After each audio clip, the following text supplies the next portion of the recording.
छीनना चाहते हैं, याद रखिए मेरी इस बात को। और कैसे छीनना चाहते हैं? बीजेपी वाले बोलते मोदी है तो मुमकिन है, यकीनन मुमकिन है पूरी जायदाद को हड़प कर लेना। और इस अमानत के तहफ्फुज़ में एक एक मुसलमान अपने सर धर की बाजी लगा दे।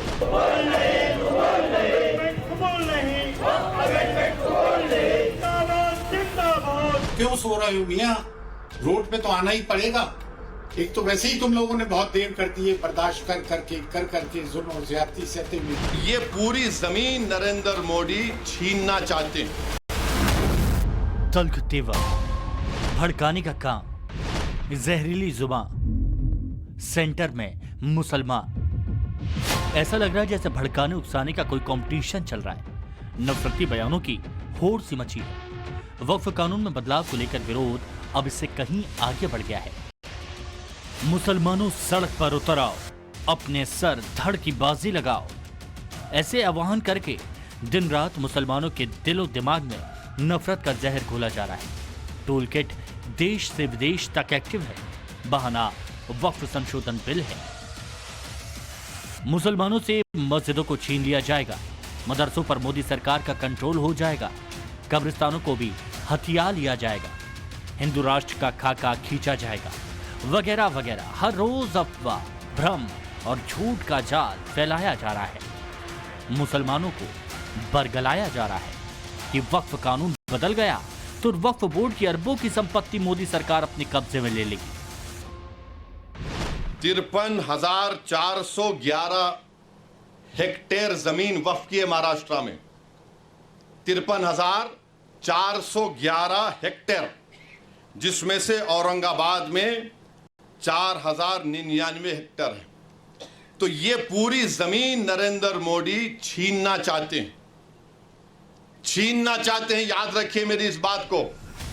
किरण रिजिजू ने लिखा कि भारत विरोधी जाकिर झूठा प्रोपेगेंडा फैलाकर जहर उगल रहा है और भारत में कम्युनल डिस्टर्बेंस फैलाने की कोशिश कर रहा है, जिससे देशवासियों को सतर्क रहना होगा। वक्फ संशोधन बिल को लेकर कैसे देश में झूठा नैरेटिव गढ़ने की कोशिश की जा रही है, कैसे क्यूआर कोड को विरोध के टूल के तौर पर इस्तेमाल किया जा रहा है और उसका असर क्या हो रहा है, इन तमाम चीजों पर आगे बात करेंगे। पहले इस मामले में आया ताजा अपडेट जानिए।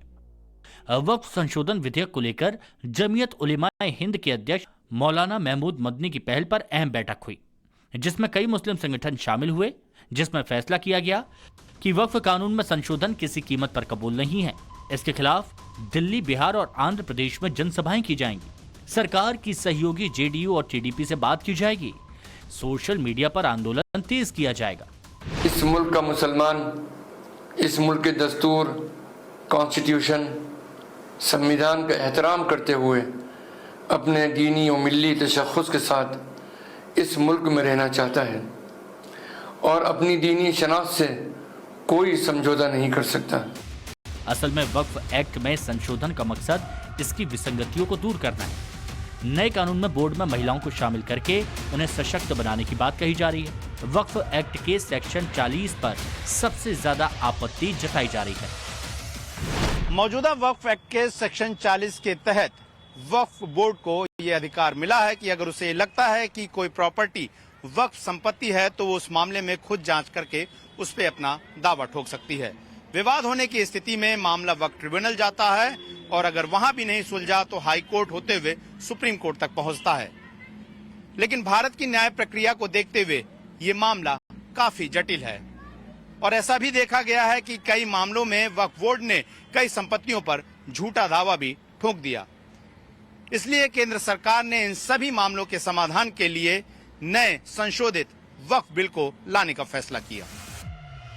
वक्फ बिल को लेकर एक बार फिर देश में बिल्कुल वैसा ही माहौल बनाया जा रहा है जैसे 3 तलाक या फिर CAA के वक्त बनाया गया था। जब CAA लाया गया तो कहा गया कि मुस्लिमों से नागरिकता छीन ली जाएगी। ठीक वैसे ही अब नैरेटिव गढ़ा जा रहा है कि वक्फ संशोधन बिल आया तो मुसलमानों से मस्जिदें छीन ली जाएंगी। जब CAA आया तो उसे मुसलमानों के खिलाफ बताकर जिस तरह से दिन रात जहर उगला गया, ठीक उसी तरह इस वक्त वक्फ को जीने मरने का सवाल बताकर कब्रिस्तान छीनने का नैरेटिव गढ़ा जा रहा है। खुद को मुस्लिमों के सबसे बड़े रहनुमा के तौर पर पेश करने की कोशिश की जा रही है। मुस्लिमों की नुमाइंदगी का दावा करने वाले तमाम तथाकथित पैरोकार मैदान में उतर आए हैं। वक्फ के नाम पर मुसलमानों को सरेआम भड़काया जा रहा है। अरशद बदनी कह रहे हैं कि सरकार धार्मिक मामलों में हस्तक्षेप कर रही है। बरेली वाले तौकीर रजा इससे जमीनों का नहीं बल्कि मुसलमानों के वजूद का मामला साबित करने में लगे हैं। मुस्लिम धर्मगुरु कल्बे जव्वाद सरकार को ही तबाह करने की बात कह रहे हैं, तो सैफुल्लाह रहमानी मुसलमानों से पूरे देश में आंदोलन करने का आह्वान कर रहे हैं। ये वक्फ की जायदाद गवर्नमेंट की प्रॉपर्टी नहीं है, गवर्नमेंट ने हमको नहीं दिया, ये मुसलमानों ने वक्फ किया अल्लाह के नाम पर। अब नरेंद्र मोदी को तकलीफ क्या है? अब तो माइनॉरिटी का जो वजारत अखिलती बहबूद में मौलाना आजाद फेलोशिप थी, जिसमें 800-900 करोड़ मिलते थे, अकलियतों के बच्चे जिसमें मुसलमान, ईसाई, सिख भी शामिल है, वो पीएचडी करते थे, नरेंद्र मोदी ने उसको भी खत्म कर दिया।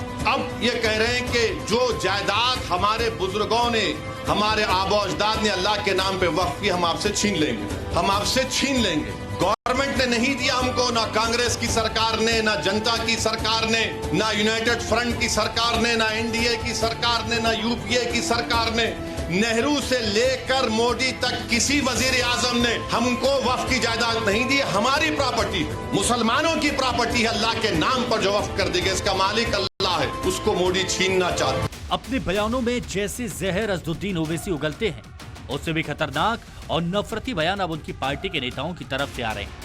AIMIM पार्टी के बिहार अध्यक्ष तो मुसलमानों को बिल के खिलाफ सधड़ की बाजी लगाने की बात कर रहे हैं। जेपीसी की जिम्मेदारी बनती है कि हमारी मुखालिफत को समझे। अगर ये मुखालिफत नहीं पर ये लोग, जेपीसी अपना मिजाज नहीं बदलती है और पार्लियामेंट अगर जिद में आए तो मैं समझता हूँ कि इस मुल्क में मुसलमानों के जीने और मरने का सवाल होगा। इसके लिए किसी हद तक मुसलमानों को जाना चाहिए। यकीनन है कि अगर ये बिल कानून बन गया तो मुल्क में खाना जंगी करा देगी ये हुकूमत। चूंकि अंग्रेजों के तौर पर लड़ाओ और राज करो चाहते हैं, इसलिए ये बिल को कानून किसी हाल में बनने नहीं देंगे। हमारा मामला ये है अपनी जान, अपनी माल, अपनी इज्जत के आबरू को बचाते हुए मर जाना, ये बहादुरों की सिफत है। और अगर ये मिल्कियत जो है वह के अमलाक, ये खुदा की अमलाक है, ये खुदा की अमानत है, और इस अमानत के तहफ़्फ़ुज़ में एक एक मुसलमान अपने सर धर की बाजी लगा देगा। इसलिए ये बिल इतनी आसानी से हम कबूल कर लेंगे, ऐसा मुमकिन नहीं है। सवाल यही है कि ये तथाकथित मुस्लिम नेता क्या वक्फ बिल के नाम पर मुसलमानों को भड़काकर नफरती जहर घोलकर देश में आग लगाना चाहते हैं? क्या वक्फ बिल के नाम पर CAA की तरह ही मुसलमानों को सड़क पर लाना चाहते हैं? बीजेपी और जेडीयू कह रहे हैं कि राजनीतिक फायदे के लिए उन्माद फैलाने की कोशिश हो रही है। मुसलमान किसी कीमत पर सर देकर के भी विरोध करने की बात जो आई है वह निंदनीय है। वक्फ बोर्ड एक जमीन हड़पने का बोर्ड है। इससे हिंदू भी पीड़ित हैं, मुस्लिम भी पीड़ित हैं। अभी यह पार्लियामेंट्री कमेटी में है। पार्लियामेंट्री कमेटी के बाद फिर यह पार्लियामेंट और राज्यसभा में जाएगा, यह पास होगा। वक्फ बोर्ड की जमीन गरीबों में बांटी जाएगी और वक्फ बोर्ड की जमीन बताकर किसी की जमीन हड़पने की जो नियत है उसको खत्म किया जाएगा। जो है समिति में जाना चाहिए, एक कमेटी बने, कमेटी के मेंबरान सारे लोग बैठेंगे और हर जगह बात करेंगे। हिंदुस्तान में रहने वाले तमाम अवाम जो हिंदुस्तान में रहता है सबका ख्याल रखना है। जो संविधान करता है उसके मुताबिक देश को चलाना है। हमारे नेता नीतीश कुमार जी ने पहले भी कहा कि किसी को अगर आहत होता है, चोट पहुंचता है, तो हिंदुस्तान के रहने वाले किसी भी व्यक्ति को, किसी समाज को अगर चोट पहुंचता है तो हिंदुस्तान खूबसूरती नहीं रहेगी। इस वजह से ये समिति में गया और आज सब लोग मेंबरान हर पार्टी के लोग हैं, बैठक करेंगे। बैठक के कुछ बिंदु ऐसे हैं जो नुकसानदेह हैं देश के लिए, हमें भी लगता है, तो उस पर बात चल रही है। राजनेताओं तक तो ठीक है, लेकिन वक्फ बिल के विरोध के नाम पर धार्मिक तमगा लेकर बैठे मुस्लिम धर्मगुरु अलग से अपनी नफरत की दुकान खोलकर बैठ गए। अजमेर दरगाह के सरवर चिश्ती भोले भाले मुसलमानों का ब्रेन वॉश कर रहे हैं। मुसलमानों को सीधे सीधे डरा रहे हैं। कह रहे हैं कि अगर बिल के खिलाफ सड़कों पर नहीं उतरे तो सबसे बड़े गुनहगार कहलाओगे। अफसोस की बात है और हैरत की बात है, इज्जत हमारी तार तार हुई है। घर बुलडोज हो रहे हैं, मॉब लिंचिंग हो रही है, मस्जिद शहीद की जा रही है, मदारिस शहीद किए जा रहे हैं, दरगाहें शहीद की जा रही हैं, खानकाहें शहीद की जा रही हैं। ये वक्फ अमेंडमेंट बिल 2024 आया, जगह जगह से आवाजें उठ रही हैं कि ये जो QR कोड दिया है इसको आप पंच करें, अपना स्कैन करके डालें, इसको रिजेक्ट करें। आज तक भी किसी ने वक्फ अमेंडमेंट बिल 2024 के खिलाफ कुल 40 लाख लोगों ने इसको स्कैन किया है। क्यों सो गए? देखो क्यों सो रहे हो मियां, रोड पे तो आना ही पड़ेगा। एक तो वैसे ही तुम लोगों ने बहुत देर कर दी है, बर्दाश्त कर करके जुल्म और ज्यादती सहते हुए। जालिम से बड़ा गुनाहगार वो है जो जुल्म बर्दाश्त करता है। तुम क्या इतना बेइज्जत होने के बाद भी आप में बेदारी नहीं आ रही है? बड़े अफसोस की और शर्म की बात है। और मियां जब कलीदी दरगाह गरीब नवाज की दरबार से इस बारे में आवाज उठ गई है, तो बाकी की दरगाह खानकाह खामोश क्या है? क्यों है? क्या नजराने लेके हाथ चुमा के जेब भरने के अलावा तुम्हारे पास पीर साहिबान फुर्सत नहीं है? शर्म नहीं आती है आप लोगों को? क्या हो गया आप लोगों को? वक्फ बिल अभी पार्लियामेंट्री कमेटी में है, जिस पर चर्चा हो रही है, लेकिन उस बिल के वक्फ संशोधन बिल को लेकर जहां देश भर में एक तरफ राजनीति चल रही है, तो दूसरी तरफ लोग अपने अपने विचार जो है वो रख रहे हैं, अपने अपने पक्ष या विपक्ष में जो अपने विचार रख रहे हैं। लेकिन इस बीच आप देख सकते हैं कि बेंगलुरु के फ्रीडम पार्क में इस वक्त एसडीपीआई वक्फ संशोधन बिल के खिलाफ ये विरोध प्रदर्शन बुलाया है, जहां पर नारेबाजी की जा रही है और कबूल नहीं वक्फ बिल कबूल नहीं जैसे नारे जो है वो यहाँ पर लगाते हुए दिख रहे हैं। यहाँ पर देख सकते हैं आप तमाम जो लोग हैं वो यहाँ पर अपने इस पोस्टर्स के साथ यहाँ पर दिखाई दे रहे हैं। वक्फ पे हमला, दस्तूर पे हमला, बंद करो, यानी इस तरह के पोस्टर्स यहाँ पर रखकर जो है फ्रीडम पार्क में एसडीपीआई प्रोटेस्ट कर रहा है। और ये तस्वीरें इस वक्त आप देख सकते हैं कि तमाम एसडीपीआई के जो कार्यकर्ता है वो यहाँ पर बड़ी संख्या में पहुंचे हुए हैं और लगातार वक्फ बिल को लेकर जो है अपनी आवाज जो है वो बुलंद कर रहे हैं। ये आवाम के लिए बहुत बड़ा मुद्दा है। ये आवाम की राय, बिना राय के ये लोग आगे बढ़ रहे हैं। आवाम का एक आवाज है जो उन तक पहुंचना है। जिस तरह से वक्फ मामले को लेकर झूठा नैरेटिव गढ़ा जा रहा है, उससे सवाल तो उठते हैं कि क्या तथाकथित मौलाना और सियासतदान सीएए की तरह झूठा नैरेटिव सेट कर वक्फ बिल के नाम पर देश में दंगा कराना चाहते हैं? क्या वोट बैंक की राजनीति के लिए देश में नफरती माहौल तैयार किया जा रहा है? सबसे बड़ा सवाल तो ये है कि सर धड़ की बाजी लगाने की बात कर क्या सीधे सीधे कानून व्यवस्था और संविधान को चुनौती दी जा रही है? ब्यूरो रिपोर्ट, टाइम्स नाउ, नव भारत।